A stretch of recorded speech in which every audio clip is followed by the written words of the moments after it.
between the peace and the breath. I'll still next to no one,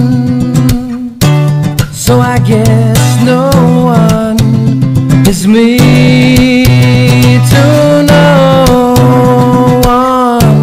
I'll see between the lines and let go. I'll let go.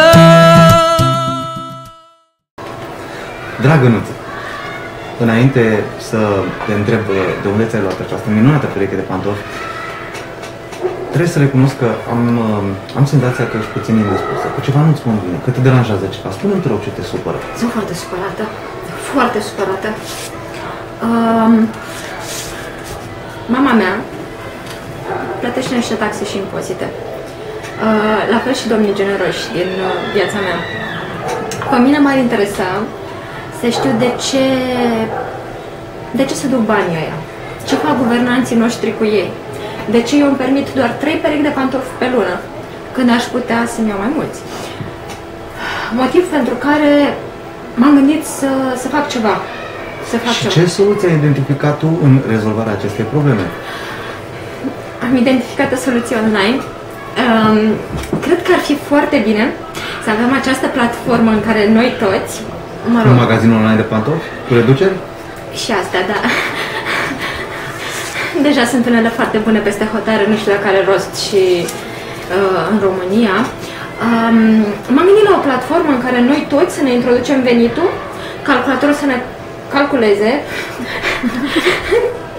așa, să ne calculeze cât anume se duce pe taxe și impozite, după care noi să știm, în funcție de execuția bugetară, în funcție de bugetul planificat pentru următorul an, pentru următorii 2 ani, unde se duc banii aceia.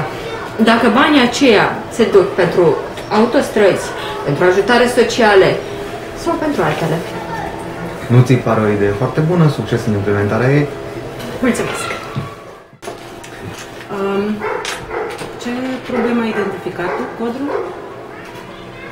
După părerea mea, este o problemă pentru România astăzi faptul că știm că se plătește șpagă, dar nu știm cât. Știm că în anumite locuri se plătește șpagă, dar n-am auzit încă, poate ar fi bine să aflăm, dacă există locuri unde se poate obține același lucru fără șpagă. Și care crezi tu că ar fi soluția la problema?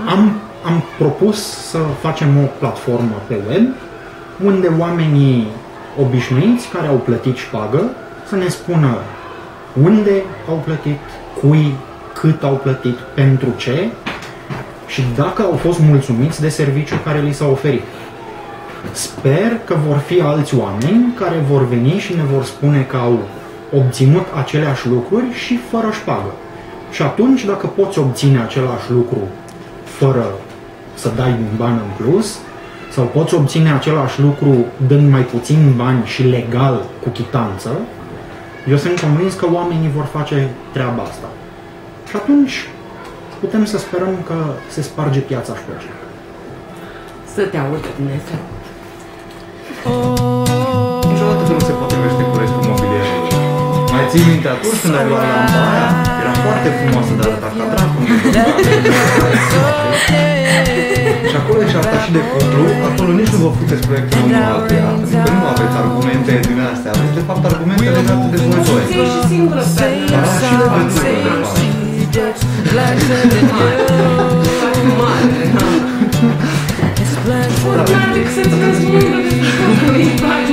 Discuțiile despre structura dialogului. Ia și tu pernele alea până sub cur, că să... Dă bine să fie la altă.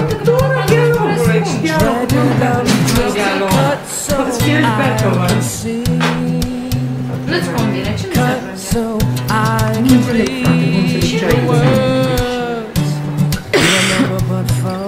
îți place să privești Ec. Said you were the dragon.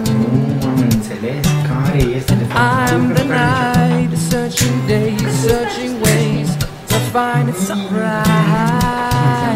If you let me know it's okay, evaporate and our rains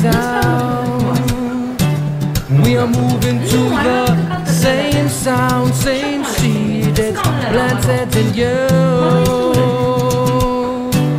It's planted in